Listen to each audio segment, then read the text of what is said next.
আমরা বন্ধুত্বে বিশ্বাসী, আমরা তর্কে বা বিতর্কে একেবারেই বিশ্বাসী নই।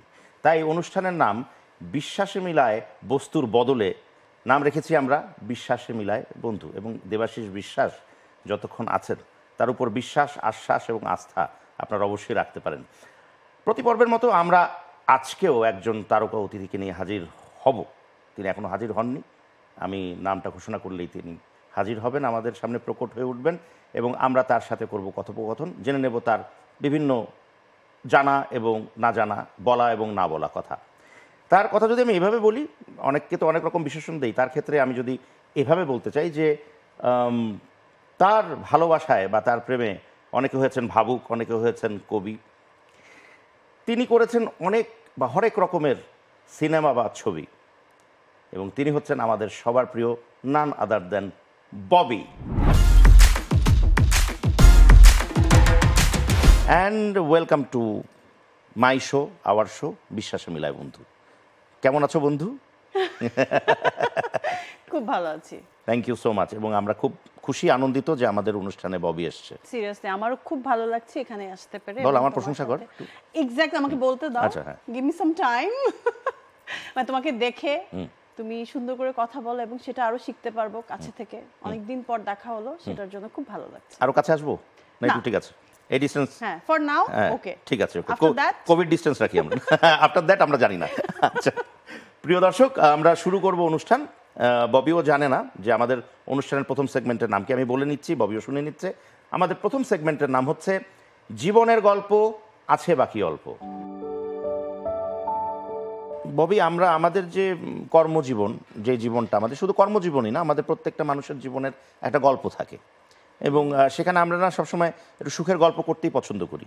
তো আমরা সুখের গল্প অবশ্যই শুনবো ববির কাছ থেকে এবং ববির জীবনের গল্পতে কার কার ভূমিকা আছে, কি কি আছে, ছোট করে আমরা শুনবো। তবে একটা ব্রাইট সাইডের সাথে একটা ডার্ক সাইড বা একটা স্যাড সাইডও শুনতে চাই ববির কাছ থেকে। ববি বলো, প্রথমে বলো যে বেড়ে ওঠা, ছোটবেলা, ওগুলো একটু করে শুনবো, কিন্তু আমি আসলে শুনতে চাই যে ববির এই জগতে আসা এবং তার না বলা কোনো দুঃখের কথা যেটা ববি আজ শেয়ার করতে চায় আমাদের কাছে। কোনটা আগে বলবো, বেড়ে ওঠা নাকি না বলা? বেড়ে ওঠা বলো। এরকম 6 ফিট হলে কি করে? হ্যাঁ, এটা all credits goes to my father. আচ্ছা, 6'2" ছিলেন উনি। আচ্ছা, ওখান থেকেই, দ্যাটস ওয়াই জেনেটিক্যালি আমি পেয়ে গেছি, আলহামদুলিল্লাহ, আই এম ব্লেসড।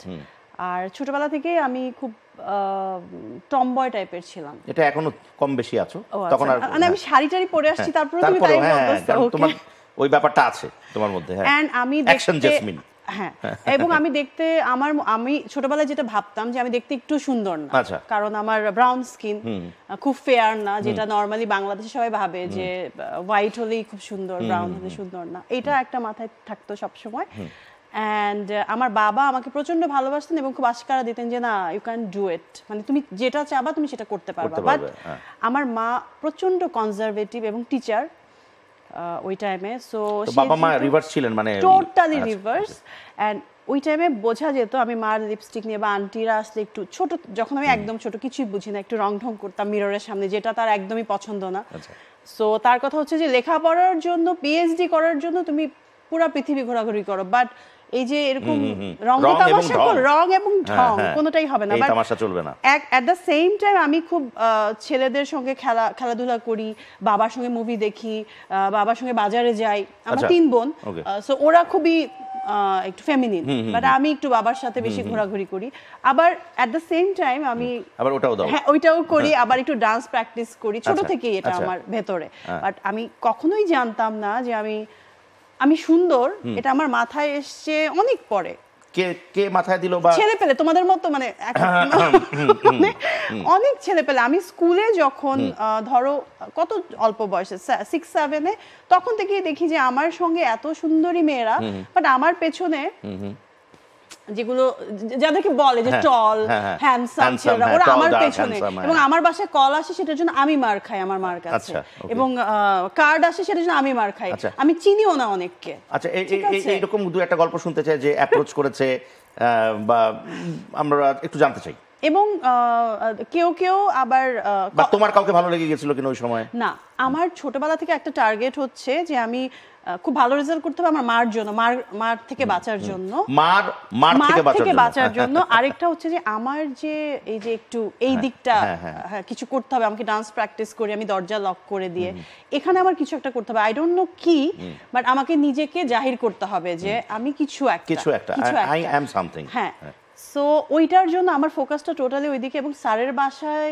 যখন যেতাম আমার ব্যাগের মধ্যে কিছু মেকআপস, কিছু কাপড় চোপড় থাকতো টুকটাক। এবং আমার মনে আছে, আমি বিবি আপার কথা আজকে একটু স্মরণ করতে চাই। অনেকদিন পর ওনার সাথে একটা প্রোগ্রামে দেখা হলো, সো উনি আমাকে দেখেই বলেছে ও ওয়াও, ফার্স্ট টাইম, অ্যান্ড বলেছে তুমি যেমন করে হাঁটো না ওইভাবেই হাঁটবা, আমার ওই যে মডেলরা যেরকম হাঁটছে ওরকম হাঁটতে হবে না। ফার্স্ট টাইম আমি স্কুলে পড়ি, চুরি করে শো করতে গেছি, কিন্তু আমি তো অনেক ঢ্যাংঢ্যাঙা লম্বা হয়ে গেছি, বোঝা যায় না বয়সটা কত। তো ওইখান থেকে আমি যে কনফিডেন্সটা পেয়েছি অ্যান্ড ওনার কিছু কথা আমার সেই যে মাথায় ঢুকে গেছে, ওইটা আমার অনেক কাজে এসেছে। এবং গিয়ে মারও খেয়েছি আম্মার হাতে, লেট হয়ে গেছে। চুরির গল্পটা একটু শুনি, কি করে মানে চুরি করে লুকিয়ে কি করে গেলে, কেন গেলে, কবে অফার পেলে বা কি? আমি একটা শুট করেছি, আমার একটা কাজিন আমাকে হেল্প করেছে, আমার আপু। সো ও ভেবেছে আচ্ছা ঠিক আছে, ওরা তো শখ, একটু শুট করুক স্কুলেই। আমি তখন শুট করে আমি কয়েকটা জায়গায় পাঠিয়েছি জাস্ট। তো পাঠানোর পর বিবি আপার ওইখান থেকে কল এসছে, আমার হাইটটা তো ভালো, দ্যাটস ওয়াই, অ্যান্ড যাওয়ার পরে সঙ্গে সঙ্গে সিলেক্টেড। আচ্ছা, তারপর কিছু টিভিসিও আসলো, বাট এর আগে তো আমি অনেক মার খেলাম, বাসায় প্রচুর মানে একদম বিচার বসানো হলো যে ধরা খেয়েছে, স্যারের বাসায় যায়নি, সায়েন্স নিব, ওকে ডক্টর হতে হবে, এইসব, তোমার মেয়ে তো ধ্বংস হয়ে যাবে, আমাদের ফ্যামিলির মান সম্মান সবকিছু শেষ, সব ধুলোয় মিশে গেছে। এবং স্যারের বাসাতে কমপ্লেন আসে, ছেলেরা এত কল করবে কেন ওকে। আর আমি তো আমি মণিপুর স্কুলে পড়েছি, আদমজি ক্যান্টে পড়েছি, দেন ইস্টার্ন ইউনিভার্সিটি, সব কম্বাইন্ড। এবং আমার মা বলেছে যে ওকে কম্বাইন্ড দেওয়াটাই ভুল হয়েছে, বাট আমার কিন্তু ছেলেদের ব্যাপারে বিন্দুমাত্র কোনো ইন্টারেস্ট নাই। হ্যাঁ, আমার হোমওয়ার্ক করে দেওয়ার জন্য, এরকম ছিল না এক্স্যাক্টলি, কারণ আমার হোমওয়ার্কটা একটু করে দাও না, হ্যাঁ একটু করে দাও, ওরা তো নিজের ইচ্ছায় বলে যে কিছু লাগবে। সো এই ইয়েগুলো আমি পেয়েছি, বাট বাসা থেকে আমার যে স্ট্রাগলটা, আমার মা আমি কাজ করতাম দেখে আমাকে খেতে দিত না ঠিক মতো, দরজা লক করে রাখতো, অনেকক্ষণ রাস্তায় দাঁড় করিয়ে রাখতো, পকেট মানি দিত না, না খেয়ে কাজ করে আসতাম, তারপরে বলতো যে খাওয়া নাই, ধরা খাওয়ার পর, রাগের আর কি। এবং ওইটা নর্মাল রাগ না, ওই ছোটবেলায় তখন খুব কষ্ট হতো আসলে। আমি বলবো যে অনেক লম্বা সময় আমার মার সাথে এরকম করতে করতে এমন একটা তিক্ততা হয়ে গেছে, এখন অনেক মিস করি, যেহেতু সে বাইরে থাকে, আমার সঙ্গে থাকে না, আমার বোনদের সাথে থাকে। সো ববি বাবাকে কতটুকু মিস করে জানতে চাই? পুরো পৃথিবীর থেকেও বেশি। বাবার সাথে সম্পর্কের জায়গাটা একটু জানতে চাই, অ্যাটাচমেন্ট, ভালোবাসা, ছোট ছোট গল্প একটু করে শুনতে চাই। এক টিনেজে মেয়েরা কি করে যে একটু ফ্রেন্ডের সাথে দেখা করবে বা নতুন বয়ফ্রেন্ড হলে দেখা করবে, ওরকম একটা ইয়ে থাকতো। আমার বাবা ফুড ডিপার্টমেন্টের ডিরেক্টর ছিলেন, সো ট্রান্সফারের জব ছিল, 2-3 বছর পর পর ট্রান্সফার। অ্যান্ড বাবা আসতে আমি কি করতাম, একদম হোমওয়ার্কটা রেডি করে, সব রেডি করে বাবার সঙ্গে একসাথে বসে মুভি দেখবো, একটু চা কফি খাবো, আড্ডা দিব, শপিং করব, মানে ওইটা ছিল আমার একটা মানে গ্রেট টাইম। সো ওরকম একটা বন্ডিং আমার বাবার সাথে অলওয়েজ ছিল। অ্যান্ড আমি এইটা জানি, আমার ফ্যামিলিতে আমার বাবার দিকের, মায়ের দিকের কেউ আমাকে কখনোই সাপোর্ট করে নাই। অ্যান্ড আমার মা সবসময় আমাকে বলছে তুমি, ইভেন আমি এমনও আমার ফ্যামিলির মানুষ থেকে শুনেছি যেন আমি এখান থেকে ব্যাক আউট করি, যে দেখতেও ভালো না, মানে আমার কনফিডেন্সটা এত ডাউন করে দিয়েছে, একেবারেই ছিল না, জিরো। অ্যান্ড কেউ যদি ভালো বলতে যায় ওর সামনে এগুলো বলবা না, ও তো ভালো করছে, এগুলো বলা যাবে না, কেউ যদি ভুলেও একটু বের করতো। সো আমার বাবা আসলে দেখেছে যে আমার ডেডিকেশন, আমার হার্ডওয়ার্ক, আমি লেখাপড়া করছি, আমি মার খাচ্ছি, খেতে মানে পকেট মানি দিচ্ছে না, এরপরও আমি কাজ করে আসছি, গাড়ি তো দূরের কথা, দুঃস্বপ্ন। সো এগুলোর মধ্যে আমার বাবা সাইলেন্ট হয়ে গেল, যে সবাই তাকে প্রেশার দিচ্ছে যে তুমি বললেই ববি কথা শুনবে, এর বাইরে কারো কথা সে শুনবে না। সো আমার বাবার মুখ দিয়ে আসলে মানে ওইটা নাটা, সে যদি না বলে দিত আমি আর পারতাম না এই তোমাদের সামনে আসতে, বাট সে সাইলেন্ট ছিল যে আচ্ছা দেখি, ওর একটু শখ, আবার ঠিক হয়ে যাবে। অ্যান্ড এত কিছুর পরে যখন লাবলু ভাই কল দিল ভবের হাটের জন্য, আমার বলতো যে আপনারা কেন আমার মেয়েকে নিচ্ছেন, ও লেখাপড়ার ক্ষতি হবে, ওকে কাজে নিয়েন না। আমি দেখেছি যে মারা গিয়ে সাপোর্ট দিচ্ছে, কাজ করানোর জন্য এনকারেজ করছে, সেখানে আমার মা বলছে আমার মেয়েকে কাজে নেবেন না প্লিজ, আর ফোন করবেন না, এগুলো পর্যন্ত বলতো। অ্যান্ড আমি খুবই সরি এসবের জন্য, এবং আমাকে তালাবদ্ধ করে রাখতো সামটাইমস। হ্যাঁ, যেন গৃহবন্দী ছিলাম, যে মানে আমার মার দুঃস্বপ্ন যে আমি মানে এটা দুঃস্বপ্ন, নাইটমেয়ার, এটা ভাবাই যায় না। সো এরকম অনেকগুলো স্ট্রাগল আছে, অবস্টাকলস এর মধ্যে থেকে টু মেনি ফ্যামিলির মধ্যে যদি তোমাকে সারাক্ষণ কেউ বলে তুমি দেখতে খারাপ, তোমার এটা হবে না, এটা করতে যাও, তো আমাদের ফ্যামিলি থেকে তুমি তেজ্য, মানে তোমাকে যদি খাওয়ার কষ্ট, টাকার কষ্ট, মানে সবকিছুর কষ্ট দেওয়া শুরু করেছে, অ্যান্ড তখন তুমি কি করবা আসলে? এবং বাইরে গিয়ে এমন না যে আমার সবাই পরিচিত, সো একটা unknown world, then low confidence, and আমার মনে হতো যে না আমি হয়তো বা কিছুই করতে পারবো না, বাট তারপরে ওই যে জেদটা, আমার মনে হয় জেদটা থাকা উচিত।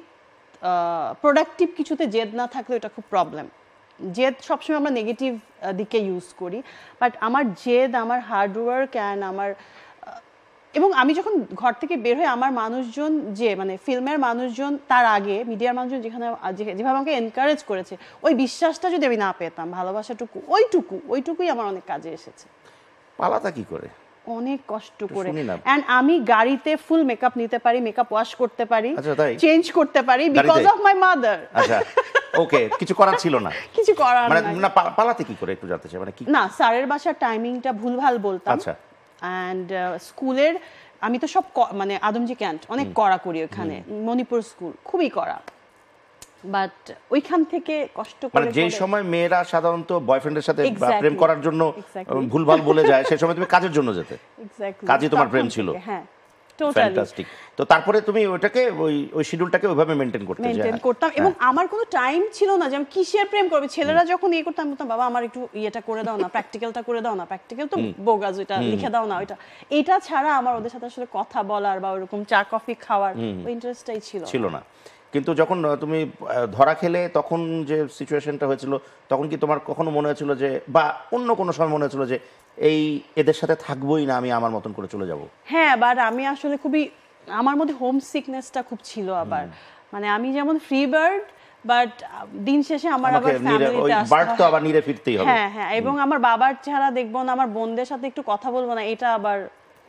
বাট আমার টিনেজ এন্ড আমার ওই টাইমগুলো আমার মার সাথে খুব রেশারেশি ছিল, শুধুমাত্র প্রফেশনাল অ্যাঙ্গেল থেকে, মানে তোমার প্রফেশনাল অ্যাঙ্গেল থেকে। তো যখন তুমি নাটকে সুযোগ পেলে এবং তারপরে and I did good, you did good obviously. এবার আমারে বলতে দে। আচ্ছা, and you did very good in fact. আচ্ছা, এরপরে যেটা হলো যে কোনো সুন্দরী প্রতিযোগিতাও কি অংশগ্রহণ করা হয়েছিল? করেছি, এবং ওইটাও লুকিয়ে ছবি পাঠিয়েছি, ওইটাতেও দেখি ডাক পড়েছে, এবং ওইটাতেও হয়েছি। হওয়ার পরে যে ক্রেস্টটা অ্যান্ড মানে জুয়েলারি, গোল্ড জুয়েলারি অ্যান্ড কিছু ক্যাশ, ওইটা এনে কিন্তু আমি বাসায় দিয়েছি, এবং ওইটা আমার মা এভাবে যে এইসব তো হচ্ছে খুবই কনজারভেটিভ মাইন্ড অ্যান্ড বাবা, তার মানে কঠিন। আমি আসলে আমার মার সাথে যে ফাইটটা চলেছে, এটা কাউকে ভাষায় বলার মতো না, বাট হ্যাঁ আমি তাকে রেসপেক্ট করি, তার পয়েন্ট অফ ভিউটা ডিফারেন্ট ছিল। অ্যান্ড বাট মানে অনেক ডিসকারেজমেন্ট টোটালি, মানে ইভেন এভাবে অনেক কিছু আসলে বলারও নাই, আসলে অনেক কিছু বলারও নাই, অনেক বাজে টাইম আমি পার করেছি। একটা আছে না যে খারাপ টাইম যাচ্ছে, বাইরেও তো পলিটিক্সের শিকার হতে হয় বা কোনো একটা ডিফিকাল্ট টাইম যায়, বাসায় এসে কিন্তু চর খেতে হয়। ওইটা মানে বলা, শেয়ার করা তো অনেক দূরের কথা, স্বপ্নের মতো। মার খেয়েছো তুমি? হ্যাঁ, আমি দেহরক্ষীর আইটেম গানে শুট করে বাসায় গিয়ে মার খেয়েছি। কেন আইটেম গান করলে বা কেন সিনেমা করলে? তাই সিনেমা মানে হচ্ছে সার্চ তো আমি সাইন করেছিলাম লুকিয়ে, বাট একটা ফিল্ম কিন্তু অনেক বড় একটা ক্যানভাস, ওখানে লুকিয়ে 2 দিনের শুট, 3 দিনের শুট, 1 দিনের শুট এভাবে করা যায় না। সো তখন তো আমার মা বললো যে না আমি চলে যাই অস্ট্রেলিয়া, আমার এক বোন তো আর্কিওলজিস্ট ডক্টর, সো ওরা ওইখানেই তো যে ওকে তো পাঠাতে পারলাম না, আমি চলে যাই, আমার মান সম্মান থাকবে না, ও এখন চিত্রনায়িকা। তোমাকে যে মাঝে মাঝে আমার সাথে যখন তোমার দেখা হতো, কখনো কখনো এরকম হয়েছে যে, because I think I am a very good healer, তো তুমি মাঝে মধ্যে বলতা আমাকে যে দাদা আমার সাথে মাঝে মাঝে কথা বলো, বিকজ আমি অ্যাপ্রোচ করেছিলাম যে why you are looking so sad. তো এগুলো এই জিনিসগুলো খুব প্রভাব সারা জীবনে কিছু না কিছু তোমার পড়ে গেছে না? স্টিল পড়ে গেছে। অ্যান্ড আমার ফেসটা মানে এমন যে এমনি বাইরের কেউ দেখলে বুঝবে না, আমি যে একটা স্মাইল দেই মনে হবে যেন না ও তো খুব হ্যাপি গো লাকি, কোনো স্ট্রাগল নেই, কিছু নেই না, মানে খুব একটা হ্যাপি মেয়ে, কি বলে ওর স্ট্রাগল আছে বা কিছু, ফেসটা এরকম। কিন্তু পরিণত বয়সে যখন বাবা মার কাছ থেকে, বিশেষ করে যেটা বললে যে মা যেটা সবচেয়ে বেশি মেয়েদেরকে সাপোর্ট করে আমাদের ইন্ডাস্ট্রিতে বা ট্রেন্ড যেটা, তো সেখানে যখন তুমি সাপোর্টটা না পেয়ে উল্টো এরকম মার পড়তো তোমার, তো ওই সময়টাকে তুমি কোপ আপ করতে কি করে, কি করতে, কি ভাবতে? আই ডোন্ট নো, আমার মনে হতো যে আমার কিছু একটা করতে হবে, আমাকে নিজের একটা পরিচয় ক্রিয়েট করতে হবে।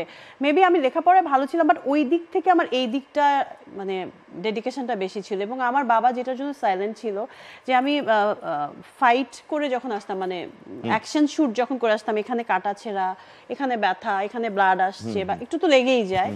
সো তারপরও এসে আমি মানে মার বকাও খাচ্ছি এটার জন্য, আবার পরদিন ভোরবেলা রেডি হচ্ছি, শুট করতে যাব, এই করতে যাব। সো মানে এক্সটার্নাল ব্লিডিং এর সাথে ইন্টারনাল ব্লিডিং। সো তখন আসলে বাবার আসলে তখন কিছু করার ছিল না। এবং বাবা সামটাইমস বলতেছে, আমি বুঝি, আমি আমার মনে হয় পৃথিবীতে যদি আমি কাউকে সবচেয়ে ভালো বুঝি সেটা আমার বাবা। আর আমার ধারণা সেও আমাকে খুব ভালো বুঝতো। সো তার একটা এত ডিরেক্ট তো বলতে পারতো না, কারণ সবাই এটার এগেনস্টে, তার উপর তো এটা প্রেশার পড়ে যায়। তারপর সে যখন বলতো যে হ্যাঁ ভালো হয়েছে বা কিছু এরকম, আমার খুব ইচ্ছা ছিল বাবাকে কখনো হলে নিয়ে সিনেমা দেখাবো, সেটাও পারি না। সে যদি যায় তাহলে আমাকে এনকারেজ করা হয়, এন্ড পুরো ফ্যামিলির এগেইনস্টে হয়ে যায় বিষয়টা। কিন্তু পরে কি জানতে পেরেছো যে তোমারই ফ্যামিলি মেম্বারস যারা তোমাকে ডিসকারেজ করেছে, বা এই মেয়ে ভালো না, ভালো জায়গায় কাজ করছে না, শেষ হয়ে যাচ্ছে, ধ্বংস হয়ে যাচ্ছে, তারাও নিশ্চয়ই, আমার মনে হয়, আই ফিল এখন তোমার গল্প শুনে, যে তারাও কিন্তু লুকিয়ে লুকিয়ে তোমার সিনেমা কোনো না কোনো সময় একটু হলেও দেখেছে, তাই না? ঠিক না? এটা তুমি টের পেয়েছো? হ্যাঁ, টের পেয়েছি। আর যারা বাইরে থাকে, বাইরেও তো আমাদের ফিল্মগুলো গেছে, এটা খুব প্রাউড মোমেন্ট। বাট আমার মা বলে হ্যাঁ এটা তো কি হয়েছে তোমরা, হ্যাঁ কি আর এমন, মানে সে খুব প্রাউড করে বলে আমার মেয়ে ডক্টর, আমার মেয়ে আর্কিওলজিস্ট। আর কেন, ববি তো ভালো করছে, ববি তো এই যে ওখানে যাচ্ছে, খুব সবাই ওকে সম্মান করছে, এ করছে। মানে মুখ থেকে কিছু বের হয় না। It's a very very hard life. কেন আমার বেশি ইয়ে লাগতো, আমি দেখি যে এসে নায়িকাদের হোক বা যারা আর্টিস্ট, ওদের মারা, স্পেশালি মেয়েদের সাথে মাদের সাপোর্টটা খুব ম্যান্ডেটরি আই ফিল।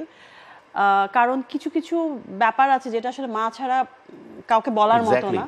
এন্ড আমার ওই কিছু কিছু সময় খুব খারাপ গেছে, ফিজিক্যালি, মেন্টালি, ফাইনান্সিয়ালি, যেটা আমি কখনোই শেয়ার করতে পারি না আসলে। ওই সময়টাতে তুমি কি করতে বেসিক্যালি? মনে মনে চুপচাপ থাকতে? আমি জানি না, ওইটার কিছু ইফেক্ট তো আছে, যে কিছু তো পড়ে গেছে। আমার মনে হয় কি যে চাইল্ডহুড প্রবলেমটা নিয়ে যদি আমরা চাঁদের দেশেও চলে যাই, ওইটা থাকে মাথার মধ্যে।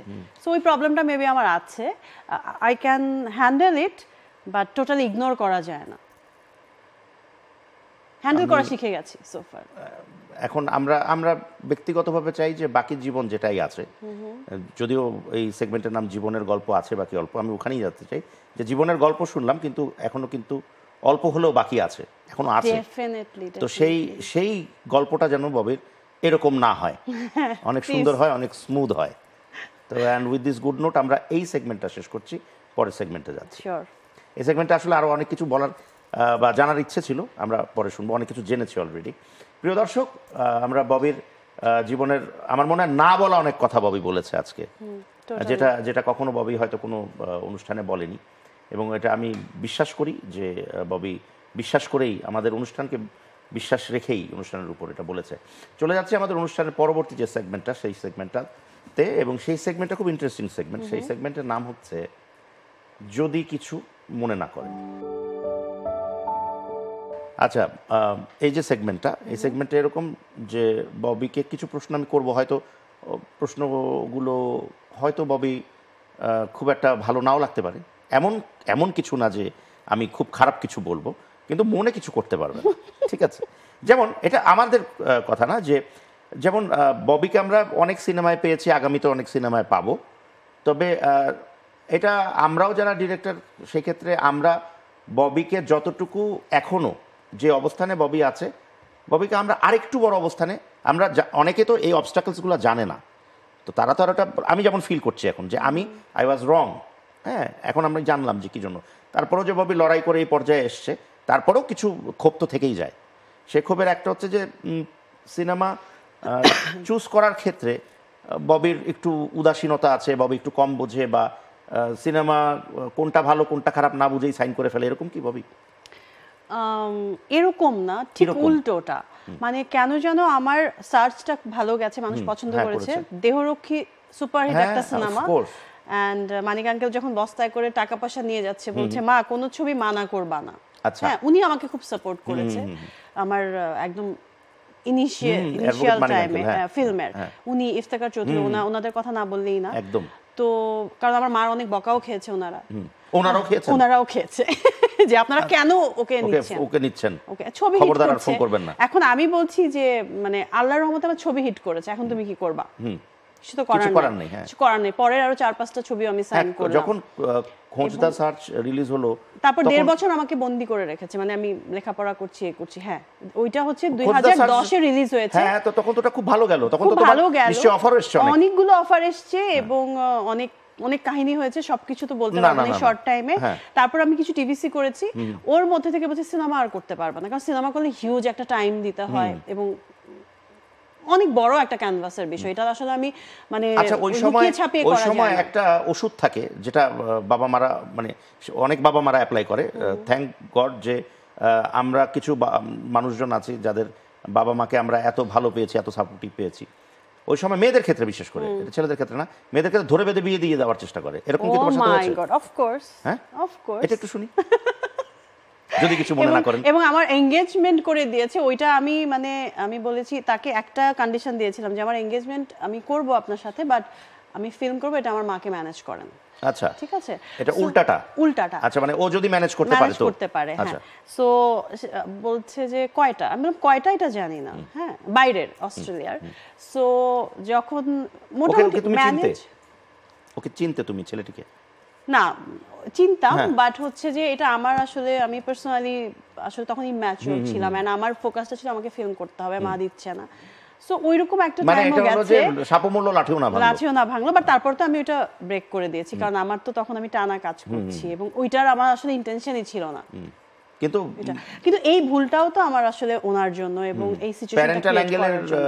ইন্টেনশন ছিল যে এটা করিয়ে এখান থেকে বিদায় দিয়ে দিবে বা তুমি লেখাপড়া করো বাইরে গিয়ে। তো খোঁজদা সার্চ ওটা তো হিট হলো। 1.5 বছর আমি কোনো ফিল্ম করতে পারি নাই, আমাকে বারবার নক করছে, অনেকেই নক করেছে। দেন দেহরক্ষী আসলো। তখনের সিচুয়েশন, তখন মার খেয়ে আমি কাজ করেছি, বললাম না আইটেম সংটা শুট করে গিয়ে বাসায় মার খেয়েছি, এটা তা করেছি। মানিক আঙ্কেল আমার মাকে বুঝিয়েছে, প্রোডিউসার যিনি ডিরেক্টর বুঝিয়েছেন, ওইটা বললো আচ্ছা ঠিক আছে এটাই লাস্ট, বাট ওইটা সুপার হিট হয়ে গেল। হ্যাঁ, সো তারপর হচ্ছে সবাই আসতো যে 4-5টা সাইন করব, এবং তখন আমি একদম স্ট্রং যে না আমি আর এটা থেকে আমি আর ব্যাক করব। আল্লাহ যদি চায় এখানে, এবং সব মানুষ যদি আমাকে ভালোবেসে এত আমাকে চেনে না জানে না এত ভালোবাসা দিচ্ছে, তো আমি কেন এটা করব না। এন্ড তখন আমার মা আসলে আমার সাথে একটু তখন আবার অন্যরকম করে যে হ্যাঁ আমি মরে গেলে বুঝবা, আমাদের মান সম্মান ডুবে গেল, মানে সব যা যা বলার যা যা আছে গিল্ট ট্রিপ দেওয়ার সব দিয়েছে। তারপরেও আমি ছাড়িনি।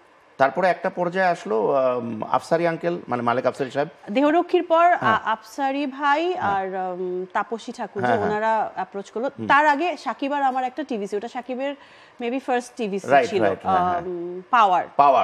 ওইটা করলাম, ওইটা ওই দিনই মেবি বা তার পর দিন আমি সাইন করলাম। তুমি ছিলে? হ্যাঁ, সাকিবার আমি ছিলাম। ওইটাই চোখে পড়লো মনে হয়, ওইটা চোখে পড়লো, এবং ওইটাই আবার দেহরক্ষী থেকে আমাকে কল করেছিল। দেহরক্ষী যখন বের হলো তখন ফুল এন্ড ফাইনাল হ্যাপেন। তারপর তো আসলে একটার পর একটা, এন্ড তখন যেটা তুমি যেটা বলছিলে হোম প্রোডাকশনও তো তোমার করা, হিরো দা সুপারস্টার, রাইট। তখন রাজত্বের ডিউরিং রাজত্বর শুট ওই টাইমে সাইন করা, রাইট। তখন আমাকে বললো যে কমার্শিয়াল ভাবে আমার মানসিকতা হচ্ছে একটু অন্য টাইপের। যেমন আমার বাবার সঙ্গে আমি যে ছবিগুলো দেখে বড় হয়েছি, দীপু নাম্বার 2, তারপরে হচ্ছে শাবানা আজমির আর্ট, আমি বুঝতাম না উত্তম সুচিত্রার ছবিগুলো, বাবার এই টাইপের পছন্দ, আমিও এই টাইপেরই দেখতাম, যা বুঝি লাইফ ইজ বিউটিফুল। সো আমি বললাম না কিছু জিনিস আসলে মনের মধ্যে রয়ে যায়, আমি এখনো কেন চাচ্ছি যে কিছু কাজ করব। অনেকে বলে যে তুমি একটা কমার্শিয়াল সাকসেসফুল হিরোইন, তোমার খুব একটা বাজে কিছু নাই, তোমার অলমোস্ট অনেকগুলা ছবি সুপারহিট, আর তুমি কি চাও এবার ওকে অন্য কিছু করো বা শিফট করো। বাট আমার মনের যে খিদাটা রয়ে গেছে যে আমি কিছু গল্প করতে চাই, যেটা আসলে টু বি অনেস্ট আমার বাবার জন্য, আমার স্যাটিসফ্যাকশনের জন্য, যে আমি এটা করেছি, okay fine, this is me, actual me. আমি ডান্স করছি, দিস ইজ নট মি। আমি যেটা আমাকে অডিয়েন্স পছন্দ করছে ওটা আই রেসপেক্ট দ্যাট। মেবি অনেকে বলবে কমার্শিয়াল ছবি কি হয়েছে, বাট হ্যাঁ এটা তো কমার্শিয়াল ছবি আসলে থাকতে হয় ইন্ডাস্ট্রিতে, এটা অনেক পরে বুঝেছি। ফার্স্টে ভাবতাম যে আল্লাহ কেমন, এরকম কালার, এরকম ডান্সিং, এরকম। আমার কাজিনরাও তো অনেক সময় হাসাহাসি করতো যে আল্লাহ কি করতেছো, এইসব কি করতেছো। আমরা বাঙালি, অ্যান্ড কিছু ছবি করতে হয় যেটা ইন্ডাস্ট্রিতে টাকা আসলে আসতে হয়, এমন ছবি করলে হবে না যে ঘুমায় যাবো, আবার এমন ছবি করা যাবে না যে মানুষের সামনে দেখা যাবে না, দুইটাই একটু কম্বাইন্ড করে এটা করতে হয়, কিন্তু সবসময় এটা পসিবল হয় না। তো খান সাহেবের সাথে তো বেশ ভালো ভালো বড় বড় ছবি হলো, ছয়টার মতন ছবি, ফুল অ্যান্ড ফাইনাল, রাজত্ব, নোলক, লাস্ট হচ্ছে নোলক, বিগ বাজেট ফিল্ম, অনেক হিউজ সিনেমা। তো এতগুলো সিনেমা হওয়ার পরেও শাকিব খান এবং ববি এরপরে কন্টিনিউ কেন হলো না? কারণ এত সুন্দর জুটি হয়েছিল। হ্যাঁ, এটা তো আমি বলতে পারবো না, আমি ছোট্ট একটা মানুষ, বাট আমি কখনো, এমন কি কেউ আছে, মানে তোমার কি মনে হয় যে এরকম হতে পারে যে না, তুমি কি বলবো, আই নো যে কেউ, হ্যাঁ ওর সাথে আমার আরো অনেকগুলো ছবি হওয়ার কথা ছিল, হয়নি কিছু কারণে হয়নি, ওই স্ন্যাচিং কিছু ব্যাপার আছে। এক্স্যাক্টলি, আই নো, তোমরা জানো, এটা আমার বলার দরকার নেই। আরেকটা বিষয় আছে যেটা হচ্ছে যে আমি ওইটা নিয়ে আমার কোনো রিগ্রেট নাই। আজকে যে তুমি আমাকে ডাকছো, আমি কারো শোল্ডারে, না না ডেফিনেটলি না, একেবারে না, আমি ববিকে ডেকেছি, আমি এক্স্যাক্টলি, আমি যেমন বলে বিজলি কন্যা ববি বা action jasmine Bobby, of course আমি রোমান্টিক ছবিও করেছি, নোলক, রাজত্ব করেছি।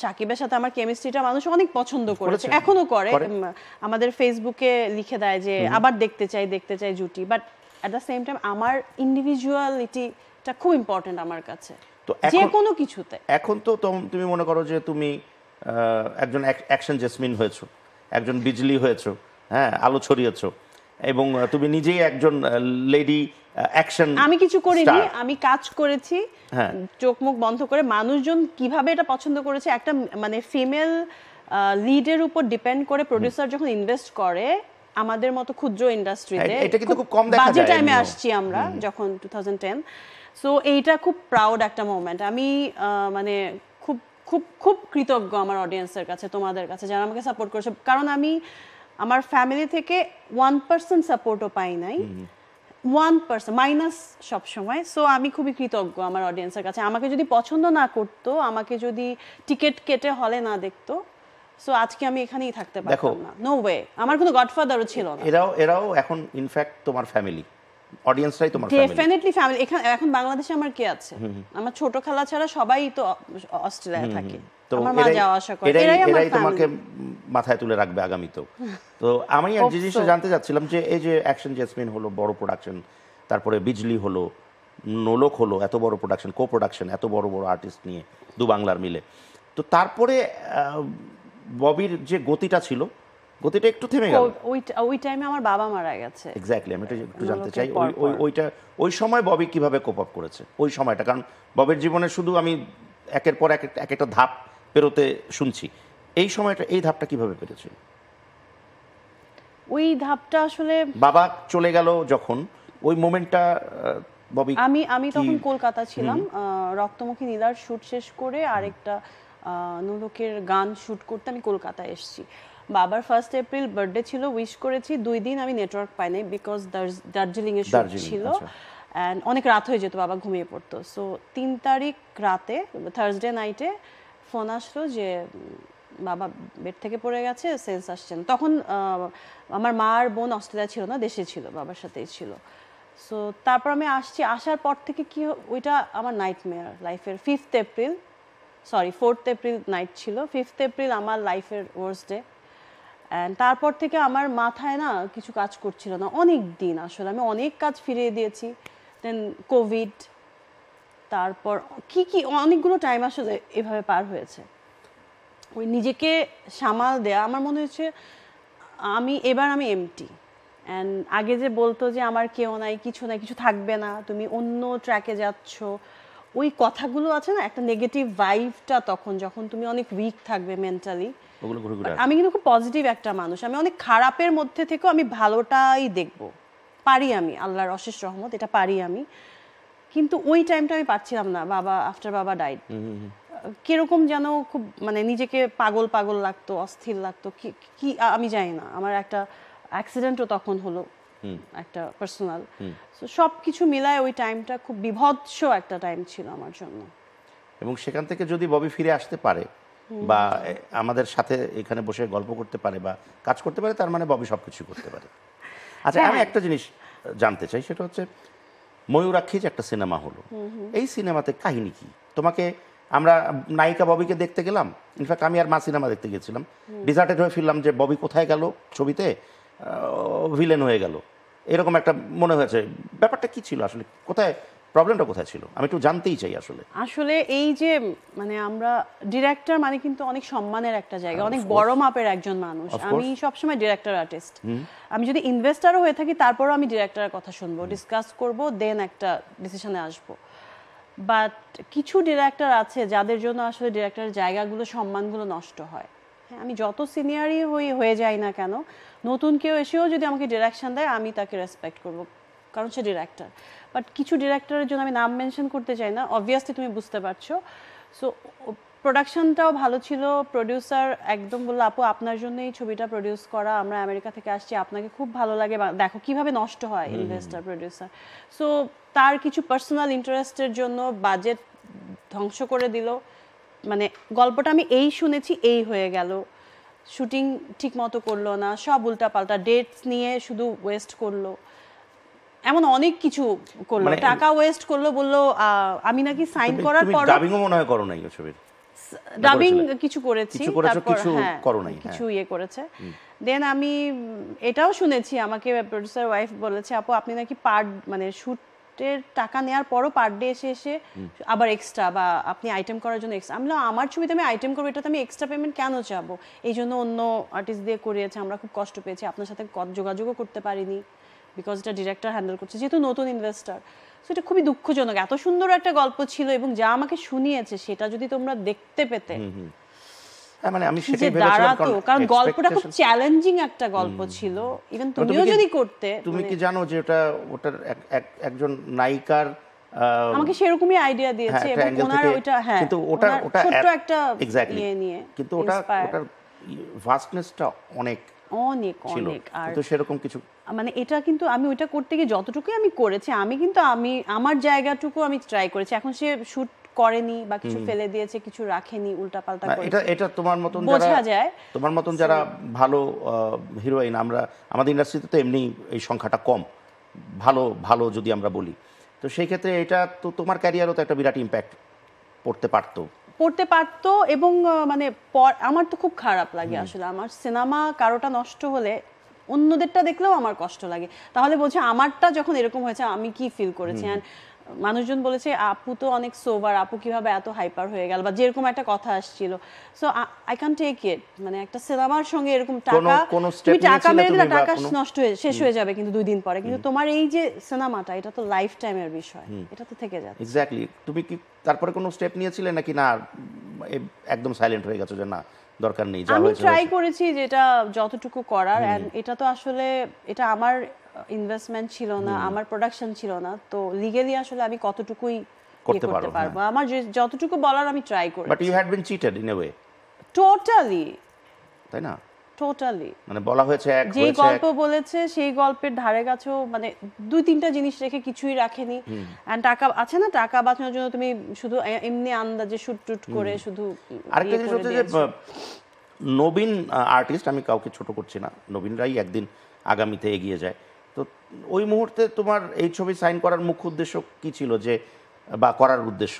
না, ওইটা ছিল যে আমার গল্পটা ভালো, গল্পটা ভালো, এবং আমার উপরে সেটাও আরেকটা বিষয় হচ্ছে, আমার মনে হয়েছে যে এখানে অনেক জায়গা ছিল যেটা ওরা আসলে করতে পারেনি। একটা ফিমেল আর্টিস্টের অনেকগুলো অবস্টাকল থাকে, আপস এন্ড ডাউন থাকে। ছবিটা তুমি দেখেছো হয়তো, বা আমরা তো দেখেছি, আমার কাছে মনে হচ্ছে তোমাকে ভিলেন বানিয়ে দেওয়া হয়েছে ছবি, এন্ড ওইটাও প্ল্যান ছিল না। আমি বললাম না যে একটা টোটালি ডিসঅর্গানাইজড ওয়েতে, যে যখন যেটা মনে হয়েছে সেটা করেছে, এটা তো আসলে ফিল্ম না, কোনো হোমওয়ার্ক ছাড়া ছাড়া বলবে একটা, খুব সুন্দর করে বলবে, করার সময় কোনো কিছুই আসলে ঠিক ঠিকানা নাই ওরকম। আমি এটাতে ওরিড না যে আমাকে নেগেটিভলি প্রেজেন্ট করলো না, লিড ক্যারেক্টারটা যেটা ছিল তাকে যদি তুমি ওইভাবে প্রেজেন্ট করতে না পারো, ছবিটা কিভাবে মানুষের মনে জায়গা করে নেবে তুমি বলো? একদম না। তো এটা নিয়ে আমার না যে ও কিভাবে ডিরেকশনটা দিয়েছে, বিষয়টা হচ্ছে যে ও খুব ভালো মতো জানে ওর ছবিটাও নষ্ট করছে, তারপরও ও মানে এটা নিয়ে বদার্ড না। এটা আমি খুবই শক হয়েছি আসলে ওই সময়, তো অবাক হয়েছি। এবং ওটা তোমার কি মনে হয় না ক্যারিয়ারে একটু হলেও প্রভাব ফেলেছে? হ্যাঁ, বাট নেগেটিভলি আমার নেগেটিভলি তো আমার কাছে মনে হয়েছে, বাট আমি বললাম না, আমি তোমাদের এত মানে সাংবাদিক বলো আর সবাই বলো এত সাপোর্ট পেয়েছি। সবাই বলেছে যে এটা আপুর ছবি মানে অনেকগুলো হল নেবে, আপুর ছবি মানে ছোট বাজেটও বড় বাজেট হয়ে যায়। আপু তো আমি করলেই বাজেটটা আসলে ওইভাবে মানে আমি চেষ্টা করি আমার তরফ থেকেও যদি কোনো আমি সাপোর্ট দিতে পারি, আমাকে যদি কেউ ইভেন এটাতেই আমি বলি, আমাকে যখন বলেছে আজকে তো প্রোডাকশনের কস্টটা একটু আমি পেমেন্টটা আমি 2 দিন পরে দিচ্ছি, okay fine, no problem, production চালায় যাও। সো এত সাপোর্টের পরও যদি কেউ ওরকম করে, সো তুমি আর কি করতে পারো আসলে। সো ইউ আর মানে ইন এ ওয়ে আমার বিশ্বাস যেটা তুমি বললে যে you are a painless artist. Pain দাও না তুমি, নাকি কিছু কিছু ক্ষেত্রে দাও? আমি জানি না, আমি তো সিনেমার ভালোর জন্য যেটা হবে আমার আমার ক্ষুদ্র জ্ঞানে যতটুকু মনে হয় যে আমাকে যদি তুমি এই যেটা বললে তুমি যেভাবে আমাকে হ্যান্ডেল করবে, আমি ডিরেক্টর আর্টিস্ট, ঠিক আছে, আমার কোনো আমি যখন কাজ করি প্রত্যেক কাজে আমার মনে হয় যে আমি কিছু জানি না, দেখি এটা কেমন করে করি, ডিফারেন্ট কিছু করি। সো এই জোশটা আমার মধ্যে থাকে। এটা যদি তোমার কাছে মনে হয় পেইনফুল না, একদম না, মোটেও না। এবং এটা যদি পেইনফুল হয়, এই পেইনটা নিতে খুব ভালো লাগবে, because it's a betterment of the whole film. Right, thank you. এইখানেও তুমি উতরে গেলে। এই পর্ব এখানেই শেষ। এর পরের পর্বে যাচ্ছি। প্রিয় দর্শক, আমাদের অনুষ্ঠানের শেষ যে পর্ব বা সেগমেন্ট যাই বলি না কেন, সেই সেগমেন্টটির নাম হচ্ছে যাহা বলিব সত্য বলিব। এখানেও আমরা গল্পে জাস্ট একটু কিছু ব্যাপার আছে যেগুলো আমরা একটু সত্যতা জানতে চাই ববির কাছ থেকে। সেটা নেগেটিভ পজিটিভ যেটাই হতে পারে। কি জানতে চাও? প্রথম যেটা একদম, যখন যেহেতু ববি এই ব্যাকগ্রাউন্ডেরই না, ফিল্মি ছিলই না, মানে এই জগতেরই কেউ ছিল না, তো যখন ববি নায়িকা হলো বা নায়িকা হতে চায় বা হচ্ছে, হয় না আমাদের পার্শ্ববর্তী দেশেও আমরা গল্প শুনি, আমাদের দেশেও শুনি, যদিও আমি নিজে কখনো দেখিনি সরাসরি, বাট আমিও শুনি এরকম যে কাস্টিং কাউচ বলে একটা বিষয় থাকে। অনেক প্রডিউসার থাকে বা অনেক ডিরেক্টর থাকে বা ওই ছবি সংলগ্ন কেউ থাকে যারা হয়তো কিছু খারাপ উদ্দেশ্যে, কোনো খারাপ অ্যাপ্রোচ, এরকম কি তোমার ক্ষেত্রে হয়েছিল? হ্যাঁ বা না, জাস্ট আমি জানতে চাই যে থাকে না যে ববি চলো একটু কক্সবাজার ঘুরে আসি, তারপর ছবি সাইন হবে। এই দিক থেকে আমি অনেক লাকি। আচ্ছা, এটা একটু জানতে চাই। এই দিক থেকে আমি অনেক লাকি। আর সার্চটা ভালো গেছে। সো আমার অমিতাভ ভাইয়ের একটা টিভিসি দেখে আমাকে কল করেছিল, সার্চের অডিশন দিয়ে আমি ফিল্মে এসেছি। সো এটা আমার কাছে খুব ভালো লাগে এখনো। দেহরক্ষীর অডিশন দিয়েছি। তো ছবিটা যখন ওই টাইমে যখন হিট হলো 2013-তে, তারপর তো 4-5টা ছবি আমি সাইন করে ফেলেছি। তো সুতরাং তখন আর ওই বিষয়টা আসলে তারপরে যেটা আসছে ডিফারেন্ট ওয়েতে আমি পলিটিক্সের শিকার হয়েছি, যে আমি তো ফিল্মের ল্যাঙ্গুয়েজটা বুঝতাম না, বা ধরো কিভাবে কি হ্যান্ডেল করতে হয় ওইটা জানতাম না। সো আমি অ্যামেচার ওই হিসেবে, ওই দিক থেকে আমি কিছু পলিটিক্সের শিকার হয়েছি, কিছু ছবি আমার হাত থেকে চলে গেছে, আমি বুঝতেই পারিনি। অন্যরা ওইভাবে একদম কনফার্ম যে ওই ছবিটা করবে, এবং অনেকেই আগের রাতে শুনো যেটা। হ্যাঁ, তারপর আবার অনেক ছবি আমি ছেড়ে দিয়েছি, খুব আমার কমপ্লিকেটেড মনে হয়েছে, আমার মনে হচ্ছে যে আমি এটা ম্যাচ করতে পারবো না, বা একটা অলরেডি আমি শুট করছি 2টা, এমন 1-2টা ঈদও গেছে যে 2টা ছবি আমার একসঙ্গে আসছে, 13, 14, 15, 16, 17, 18, 19 পর্যন্ত। তো ঈদের ছবি অনেকগুলো আমার ঈদের ছবি ছিল, সো দম ফেলার সময় ছিল না। সো এরকম করে আমার কিছু মিস্টেক তো ডেফিনেটলি হয়েছে, বাট আমি পলিটিক্সেরও শিকার হয়েছি, বাট পলিটিক্সটা কিরকম আরেকটু বাই গ্রেস অফ আল্লাহ যে আমি আবার ওইটা থেকে উতরেও গেছি। পলিটিক্সটার আরেকটু ইলাবোরেশন জানতে চাই, নাম না বলে, যে কি টাইপের পলিটিক্সটা বেশি হয়েছে? নায়িকা কেন্দ্রিক পলিটিক্স, নায়িকা কেন্দ্রিক হয়েছে। অ্যান্ড আমি একটু ওই যে বললাম না, আমি খুবই স্ট্রেট ফরওয়ার্ড একটা মানুষ, তুমি বলতে পারো সহজ সরল। আমি কাজটা বুঝি, ওইটার ডিফিকাল্টিস গুলো হ্যান্ডেল করতে পারি, বাট মেন্টালি যে ক্রিমিনালি করে বা একজনের খুব তোয়াজ করে কাজটা নেওয়া বা আরেকজনের একটু বদনাম করে ওইটা সরিয়ে দেওয়া, এই জিনিসগুলো আমার মধ্যে ছিল না, কারণ আমি ওইভাবে বড় হয়েছি। আমার বাবা দেখে না, আমার বাবা এতটাই একজন মানে এত বড় অফিসার ছিলেন, বাট খুব সহজ সরল ছিলেন, এবং আমার বাবা মারা যাওয়ার মানুষজন মানে কেঁদে কেটে হাহাকার, একদম মানে রিলেটিভের বাইরে। সো মানুষকে খাওয়াতে পছন্দ করতো, দিতে পছন্দ করতো, এই টাইপের একজন মানুষ। এগুলা আমি বাবার সাথে ঘুরে ঘুরে তো দেখেছি। সো আমার মধ্যে এই জিনিসগুলো আসতে তো একটু টাইম লাগবে, যেহেতু আমার ওরকম গার্ডিয়ানও ছিল না ফিল্মে। সো ওই সময় আমি কিছু হারিয়েছি ফিল্ম প্রজেক্ট। ওইভাবে কেউ যদি একটু ওইভাবে দেখতো আমাকে কিনলি অ্যাজ এ আর্টিস্ট, আমাকে যদি জাজ করতো, আমার ওই প্রবলেম হতো না। বাট এখানে আর্টিস্টকে জাজ করার বাইরে আসলে অনেক কিছু জাজ করে, ওইটা আমার কিছু প্রবলেম হয়েছে।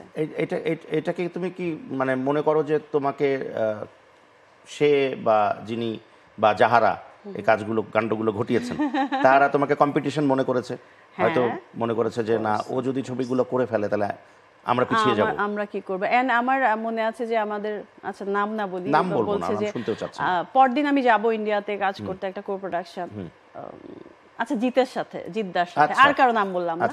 তো পরদিনই আরেকজন গিয়ে ওইটা বিয়ে করে ফেলছে, এরকমও হয়েছে একদম। এটা কিন্তু খুব আগের কথা না, তাই কি? সো হ্যাঁ, ওকে। সো আমি এইগুলাতে আমার রিগ্রেটের থেকেও আমার মনে হয় যে না, সবকিছুই আসলে শেখার আছে, সবকিছু থেকেই শেখার আছে, জানার আছে। তুমি তো দুই বাংলাতেই কাজ করেছো এবং ভালো ভালো কাজ করেছো তো, এবং কিছু বড় বড় কাজ ছুটেছেও তোমার এসব কারণে। তো দুই বাংলার ক্ষেত্রে তোমার কাছে কি মনে হয় যে কারা বেশি প্রফেশনাল এবং কারা বেশি কাজের প্রতি মনোযোগ, এই বাংলা নয় বাংলা? হ্যাঁ বা না? বা সরি টু সে, কাজের প্রতি মনোযোগটা ওদের বেশি।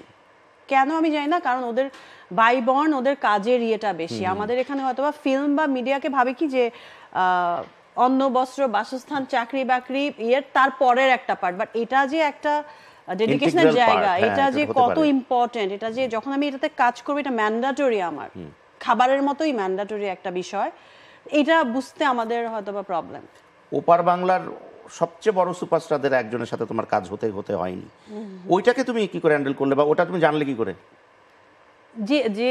যে প্রোডাকশন থেকে করছি সেই তো ডিরেক্ট আমাকে বলেছে যে আপু এরকম এরকম বিষয় কি, মানে বিষয়টা কি, যে বিষয়টা কি এটা শুনি, এরকম ওরকম এরকম আর এই যে তুমি না আমার আমি তো ওই যে একটু পেঁচিয়ে কথা বলতে আমার খুব প্রবলেম। না পেঁচিও না, মানে নাম বলো না, একেবারেই না, নাম বলা যে এরকম একটা অ্যাক্সিডেন্টাল একটা হয়ে গেছে, সে নিজে গিয়ে ওখানে ইয়ে করে উপস্থিত হয়ে এভাবে ইয়ে করে আপনাকে আপু ইয়ে করেছে, সো দ্যাট এটা কি করার। আচ্ছা আচ্ছা আচ্ছা, ওকে ফাইন। তো এরকম তো একাধিকবার হয়েছে, দেশেও তো এরকম হয়েছে অনেকবার হয়েছে।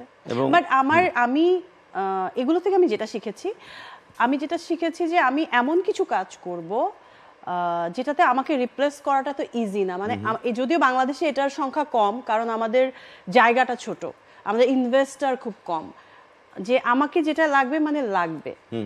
অ্যাকশন জেসমিনে আমাকে ছাড়া কেউ, আমার প্রোডিউসার বলছে, ডিরেক্টর বলছে, বা অন্যরা বলে, কেউ কাউকে ভাবতে পারে না। বিজলিতে আমাকে ছাড়া ভাবতে পারে না, দেহরক্ষীতে আমাকে ছাড়া ভাবা যায় না। সো আমি এরকম ভাবি যে একটা গল্প আমি এমন করে করব যেন আমাকে ছাড়া ভাবা যায় না, বা একটা ওরকম করেই যেন নতুন যারা আসে ভাবে যে অ্যাকশন জেসমিন টাইপের বা বিজলি টাইপের, এরকম টাইপের। এটা আমি ট্রাই করেছি। তোমার সাথে যেরকম হয়েছে, তুমি কি কারোর সাথে এরকম করেছো কখনো? না, কারণ তুমি পারবে না। না, আমি পারি না, সত্যি, এটা প্রশ্নই ওঠে না। এবং আমার এরকম অফারও এসেছিল সো মেনি টাইমস। আচ্ছা, বাট তখন আমি বলেছি যে ওর কি এটাতে ইয়ে আছে যে ও করছে না, আর ইউ শিওর যে এটা এরকম না হলে আমি আসলে সরি। এবং যারা তোমার সাথে এরকম করেছে, এটা পসিবল না, যারা তোমার সাথে এরকম করেছে, হ্যাঁ, মানে তাদেরকে তুমি সুযোগ পেয়েছিলে তাদের? হ্যাঁ হ্যাঁ হ্যাঁ। আচ্ছা, ইজ ইট? এবং তখন তুমি মহিয়সী নারী হয়ে গেলে, মহান হয়ে গেলে? না, মানে আমার মনে হয়েছে যে এইটা নিয়ে আমার নিজের ফেস নিজে, আমি একটা ছোট মানুষ, বাট আমি খুবই প্রাউড, কারণ আমার বাবা মা আমাকে খুব ভালো মানুষ হিসেবে মানে বড় করেছে। সো এইটা আমি নষ্ট না করি। এক তো তাদের এগেইনস্টে আমি আমার প্রফেশনটা চুজ করেছি, কারণ এটা আমার ডেডিকেশন, ভালোবাসার জায়গা। এর বাইরে আমার মনে হয় যে আমার জানা মতে খারাপ কিছু না করি, আমি ট্রাই করি।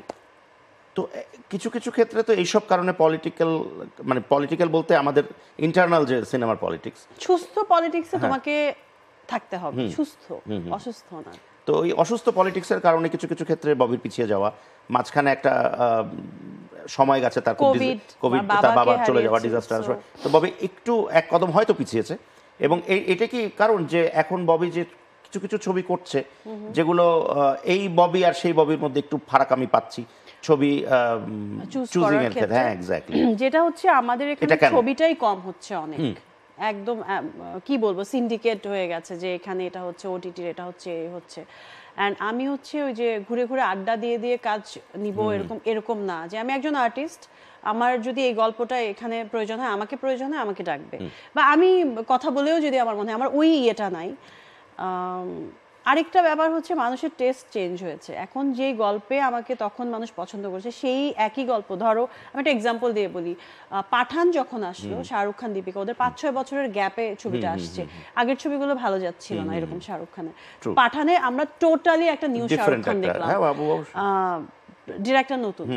সো এরকম আমাদের এখানে যেমন নায়ক নায়িকার অভাব, টেকনিশিয়ানের অভাব, ডিরেক্টরের অভাব, ইনভেস্টরের অভাব, সো সবকিছু মিলায় আমি মনে করি যে ইন্ডাস্ট্রি যদি আসলে কন্টিনিউ করতে হয়, কিছু খারাপ বলবো না আমি, কাজ খারাপ বলবো না, কাজ তো কাজই, কিছু কাজ এমন করতে হয় যেটা আমি খুব বেশি অ্যাপ্রিশিয়েট করি না অ্যাজ এ, মানে আমার নিজের মতো করে ভাবি না। যথেষ্ট বুদ্ধিমতী, তুমি বুঝতে পারছো যে আমি কোন কোন রিসেন্ট কাজের কথা তোমাকে ইঙ্গিত করছি না। আবার দেখো, তাহলে আমি আমার একটা জায়গা ক্রিয়েট হয়েছে আলহামদুলিল্লাহ, ছোট্ট জায়গা, আমি বলবো তোমাদের সবার দোয়ায়, আমার চেষ্টায়, আল্লাহর রহমতে। কিন্তু এখন যদি আমি যখন নতুন ছিলাম, আমার সাথে যদি সাকিব কাজ না করতো, মারুফ ভাই বা সবাই অন্যরা কাজ না করতো, তো আমার এই জায়গাটা ক্রিয়েট হতো না। এখন নতুন যারা আসবে, তো এমন একটা হিরোইন তো লাগবে যে প্রমিনেন্ট, তার মানে আমার একটা জায়গা আছে, নতুনরা আসে আমার সঙ্গে কাজ করতে, ওই ভরসায় প্রোডিউসার ইনভেস্ট করে।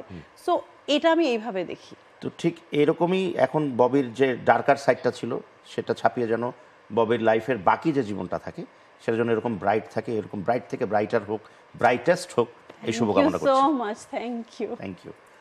প্রিয় দর্শক, এই ছিল আপনাদের সবার প্রিয় ববি, যিনি আমাদের মাঝে আজকে এসেছিলেন এবং তার সাথে আমরা দিলাম একটা মহা আড্ডা। তো এরকমই আরও কিছু নতুন পর্ব নিয়ে আবারও হাজির হব। আগামী পর্বে তো নিশ্চয়ই আরও একজনকে নিয়ে হাজির হব। সে পর্যন্ত সবাই অবশ্যই খুব ভালো থাকবেন, সুস্থ থাকবেন, বিশ্বাসের সাথে থাকবেন, এই দেবাশীষ বিশ্বাসের সাথে থাকবেন এবং সেই সাথে বন্ধুত্বকে বজায় রাখবেন এবং বিশ্বাসে আসলেই বন্ধুই মেলায়, তর্ক বিতর্ক বা বস্তুর বদলে। ভালো থাকুন সবাই।